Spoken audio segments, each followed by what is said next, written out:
And today is a very special edition because we're not talking about cameras, but we're talking about something else that I'm just as much passionate about. I don't know about you, but for me the word women and power, those two words go so well together for me in a sentence on any day. And that's what we're delving in today. Over the weekend, I attended an event called the Thrive Women Summit, and it was all about inspiring leadership for greatness. There was a number of incredible speakers, wonderful presentations and exhibitions by women in business, and it was full house. It was at Skies by Protea in Naguru, and man, it was a full house. But anyway, one of the things that stayed with me was a presentation by the guest speaker, Jackline Asiimwe. If you don't know who Jackline Asiimwe is, I'm going to tag her social handles down in the description of this video, because I do not want to be the one that preempts who she is for you. I'd love for you to go and look her up for yourself. Incredible, great woman doing amazing, powerful things, and a mother, an auntie, a big sister in women's circles. So I'd love for you to go check her out for yourself. Moving on. Did you know that you as a woman, you have a whole 7 types of power, or 7 kinds of power? I feel like they apply to both men and women, but I'm going to address this to women because, well, I got it from a women's summit, right? Power number 1, purpose. Purpose. Basically, for this one, if you don't know your purpose, if you don't know why you wake up every morning, or you don't know why you're here, why you wake up and you're still breathing, why you come from the place you come from, you're birthed to the parents you're birthed to, you're short the way you are, you're dark skinned, you're light skinned, you're tall, like everything around you and everything you are constitutes to a particular purpose. So if you've not yet found that purpose, you do your part to seek and find it. And it's not like some mysterious thing where you have to go somewhere and like you start looking so hard or whatever.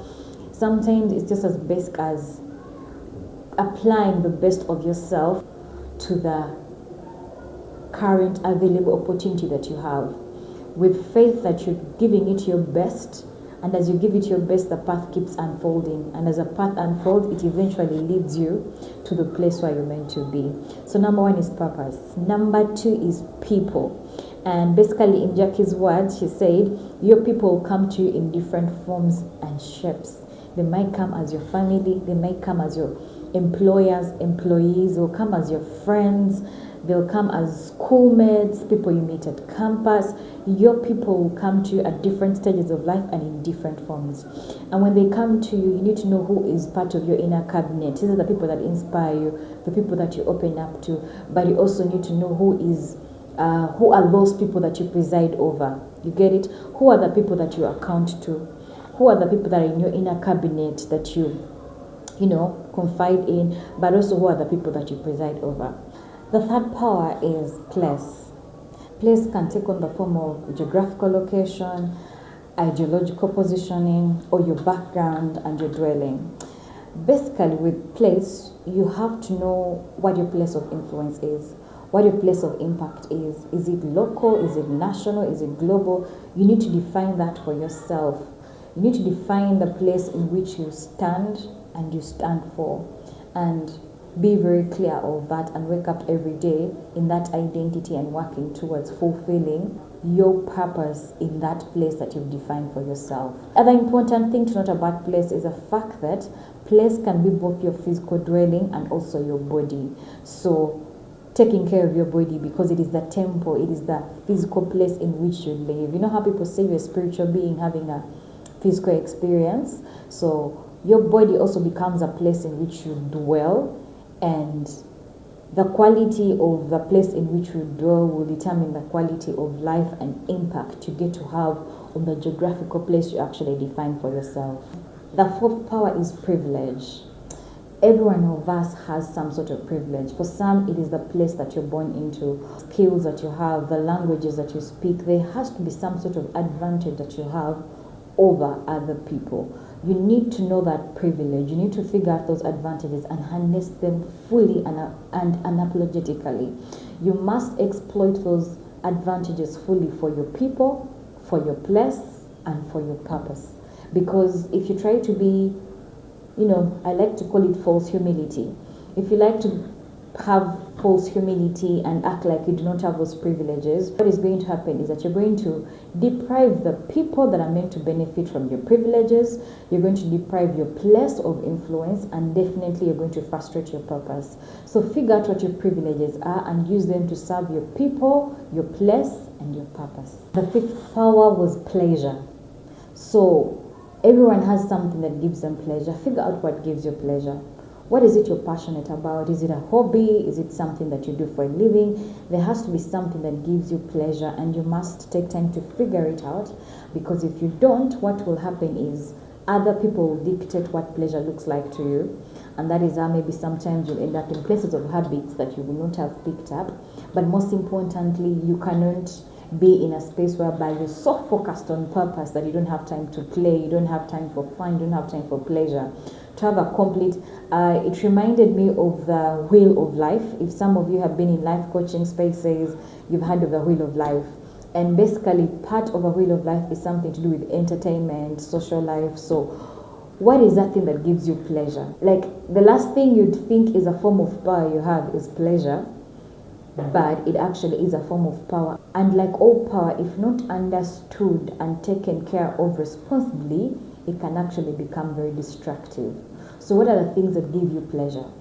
Figure them out and be a master over them, such that pleasure will not control you. And the last power is the one you least expect: pain. Everyone has some form of pain in one way or the other. Whether it's current pain or it's past pain, there's a version of pain that you've experienced. So figure out what is that pain that you've had before. Because there's some pain that only you would ever understand that other people will never understand. And while it is pain and it should be something that is avoided, because some people associate acknowledging pain as a form of weakness, but in this case, we are looking pain in the eye and thinking of it as a form of power to say, this is the pain that I have. What is it? What does it mean? What is its extent, and how do I deal with it? And why am I saying this? It's because at the summit, I was a moderator for the panel conversation, and the panel is a wonderful lineup of incredible women whose socials and websites I'm going to tag in the description of this video. And basically, the first question I asked them was, how do you arrive to that point where you're sure this is my entry point into the market? This is my the idea. This is my the thing that is going to, get me into the market. How do you arrive at that idea? And I kid you not, for all of them, they had a similar answer in different ways. But to summarize it in one of the panelists' words, the idea they ended up going with into the market that has turned out to be very profitable for them is the thing that used to trouble them the most. So you see how pain can turn into power. The sixth power was one of my favorites. It is called Puss. Puss to mean like your wallet, your handbag. And here basically the idea is for you to learn as much as possible about money. Take time and educate yourself about finances. How do they work? How do taxes work? How do savings and investments work? Regardless of how much money you're making, it is your responsibility to figure out everything about your money, how it works. Where does your money come from? Where does it go to? How is it multiplied? How is it expanded? It is your responsibility to educate yourself about your money, but also about economic dynamics in the world. Just recap the 7 powers we covered today. It is purpose, people, place, privilege, pleasure, purse, and pain. I hope you learned something new today, and I hope you take the time to explore who you are along these 7 shared powers, and that you can get to fully embrace all of your power and walk in it authentically. Thank you, bye, and see you next time.